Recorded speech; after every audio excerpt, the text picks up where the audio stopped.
तो वो जो सही कह रहे हैं, देखिए उनके पास क्यों कह रहे हैं, एक तो सोचने समझने की बुद्धि नहीं है, बुद्धि कुंद हो चुकी है। दूसरा, उन्होंने हराम की कमाई इतनी कमी की है, भ्रष्टाचार इतना फैलाया है, देश को इतना लूटा है, उनके लिए कोई फर्क नहीं पड़ता। उस इतनी लूट में से थोड़ा बहुत अगर खर्च हो जाता है। असली दिक्कत आम आदमी की है। वो जो देश में रहने वाले 120-25 करोड़ लोग हैं, उनकी असली दिक्कत है। उनका जीना जो हराम हो रहा है, इस महंगाई से जो उन पर असर पड़ रहा है, असली दिक्कत उनकी है। क्या वो कह रहे हैं? वो तो नहीं कह रहे। क्या वो कह रहे हैं कि ये अच्छा हो रहा है? नहीं कह रहे ना। वो तो बता रहे हैं कि उनकी जिंदगी हराम होती चली जा रही है। जो तेल का खर्चा, मैं अपनी बताता हूं, अपनी पहले मैं गाड़ी में तेल भराता था, गाड़ी फुल हो जाती थी मेरी 2500 रुपए में। अब मेरी गाड़ी जो फुल होती है वो उसमें 5000 रुपए में फुल होती है। मेरे से पूछो कैसे डबल हो गया।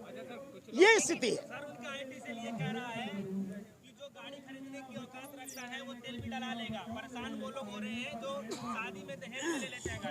नहीं, शादी में दहेज में गाड़ी लेते हैं, दहेज नहीं होना चाहिए, तो सही मैं मानता हूं कि ये सब दहेज प्रथा खत्म होनी चाहिए। लेकिन ये महंगाई बढ़ने का, पेट्रोल बढ़ाने का ये कोई तर्क नहीं है। तर्क आप ये बताइए कि आप पेट्रोल के दाम क्यों बढ़ा रहे हैं, इसका कोई कारण दीजिए। पहले अभी जवाब पूरा नहीं हुआ। तर्क ये होना चाहिए कि हम महंगाई इसलिए बढ़ा रहे हैं, ये तेल का दाम इसलिए बढ़ रहा है, जैसे सरकार कहती है कि अंतर्राष्ट्रीय मार्केट में तेल के दाम बढ़ रहे हैं। ऐसा तो नहीं है। मोदी जी ने यही कहा था ना कि अंतर्राष्ट्रीय बाजार के अकॉर्डिंग इसके दाम बढ़ेंगे और घटेंगे। पर आज की तारीख में जब अंतर्राष्ट्रीय बाजार में तेल के दाम 2013-14 से आधे से भी कम रह गए हैं, तब आप क्यों बढ़ा रहे हैं तेल के दाम? उस समय जो था $145 तक चला गया था प्रति बैरल। आज की तारीख में 60-61 डॉलर प्रति बैरल है। तब आप दे रहे हैं 100 रुपए। उस समय 145 में भी 72 रुपए 73 रुपए मिलता था। इसका क्या है, इसे बताएं। वो इसका तो कोई कारण नहीं दे रहे ना। डीजल आपने, उस समय डीजल मिलता था 38 से 40 रुपए। आज डीजल आपने बिल्कुल पेट्रोल के बराबर खड़ा कर दिया। दुगना हो गया पेट्रोल का दाम, दुगने से भी ज्यादा हो गया। इसका क्या वो है?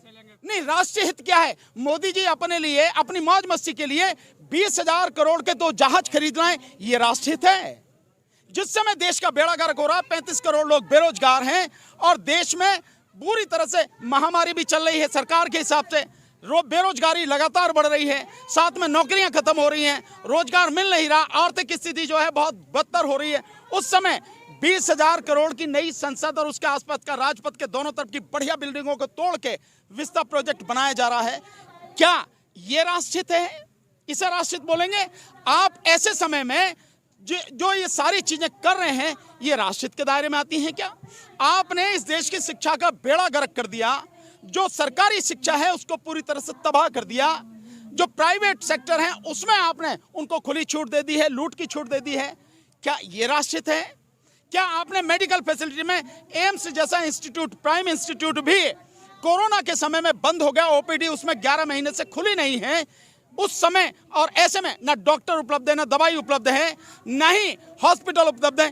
क्या इसको राष्ट्रहित बोलेंगे आप? ये राष्ट्रहित है क्या? महिलाओं की इज्जत आबरू दिन दहाड़े लूटी जा रही है, उनका कत्ल हो रहा है, क्या इसे राष्ट्रहित बोलेंगे आप? या राष्ट्रहित वो है आपका कि आपको एमएलए खरीदने हैं, आपको एमपी खरीदने हैं, सरकार बनानी है, सरकार गिरानी है, ये राष्ट्रहित है? हाँ, अगर ये राष्ट्रहित तो वाकई में उसके लिए जो हजारों करोड़ रुपए चाहिए मोदी जी को, वो तो वाकई में राष्ट्रहित की बात है। ये राष्ट्रहित नहीं है। राष्ट्रहित के नाम पर, देश हित के नाम पर ये खुली लूट है, जिसको अंधभक्त पूरा समर्थन दे रहे हैं। यही देश का सबसे बड़ा दुर्भाग्य है।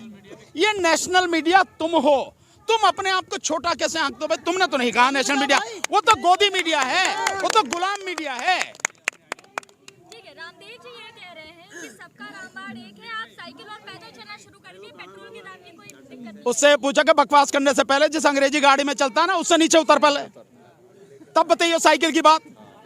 जब तुझे हार्ट अटैक होता है या तेरे उसको हार्ट अटैक होता है तो एम्स में आके इलाज करवाता, अपनी गोलियां खा लेना जिन्हें बनाता।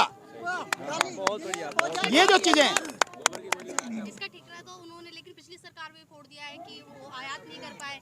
पिछली सरकार पे अगर फूट दिया ठीक रहा उन्हें, तो ये पूछो अच्छा पिछली सरकार कितना आयात करती थी और तुमने कितना किया? पूछा आपने? नहीं पूछा। मैं बताता हूँ, पिछली सरकार आयात करती थी 83%। जितना क्रूड ऑयल हमारे यहाँ इस्तेमाल होता है उसका 83% पिछली सरकार आयात करती थी। मोदी सरकार को 10% कम करना था। As per prime minister statement, prime minister ने जो वक्तव्य दिया उसके हिसाब से 10% कम करना था, यानी 73% आयात करना था। मोदी सरकार ने आयात किया 88%, यानी आयात 5% बढ़ा दिया। यह है मोदी सरकार का कहना। तो जो कहते हैं वो करते नहीं, और जो करते हैं उसे कभी कहते नहीं। बल्कि मैं समझता हूं उन्हें घरों में, गाँव में भी नहीं घुसने देना चाहिए बीजेपी के कार्यकर्ताओं को। केवल वहाँ मीटिंग की तो बात ही छोड़ दीजिए, क्योंकि ये लोग जहाँ जाएंगे वहाँ पर गंद फैलाएंगे, वहाँ पर हिंसा फैलाएंगे, अच्छे खासे आंदोलन को बदनाम करने की कोशिश करेंगे। आप सब लोग इस बात को जानते हैं। इसमें ये नहीं समझ पाया हूं कि आप यहाँ के गोदी मीडिया को क्यों बार बार लेके आते हो। एक जीवन का सिद्धांत है, अगर किसी का समापन करना हो उसका नाम लेना बंद कर दो। आप ये गोदी मीडिया जिसका आप बार बार नाम लेते हो, आप जिंदा रखे हो उसे, उसको दफन कर दो, इसलिए उसका नाम लेना बंद कर दो।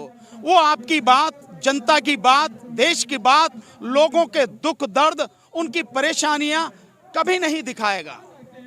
वो अधिकतर जो मीडिया है वो इस समय उसका रिलायंस वाले का मीडिया है।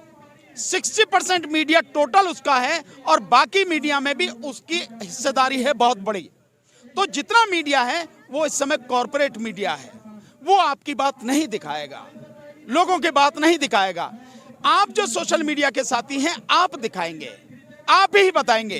तो जो न्यूयॉर्क टाइम की बात है वो बिल्कुल सही बात है, और न्यूयॉर्क टाइम में जो निकला है वो विज्ञापन, वो इस बात को सिद्ध करता है कि इस आंदोलन की गूंज न केवल देश में बल्कि इस समय दुनिया भर में हो रही है। वो यूरोप में भी है, वो कनाडा में भी है, वो यूएस में भी है, वो हर जगह लगातार इस आंदोलन की गूंज है। क्योंकि ये आंदोलन इस समय राष्ट्रव्यापी ही नहीं, ये आंदोलन अंतर्राष्ट्रीय स्तर का बन चुका है, और इस आंदोलन की तरफ दुनिया भर के किसान आंख लगाए देख रहे हैं।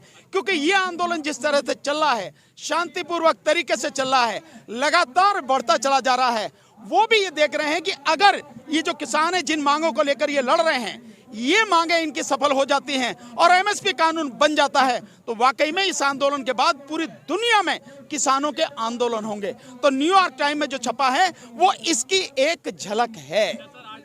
नहीं, आपने गलत सुना होगा। वो मोदी जी बता रहे हैं कि 70 साल में इनकी सरकार में सबसे ज्यादा विनाश हुआ है, विकास नहीं विनाश। वो गलत सुना होगा आपने।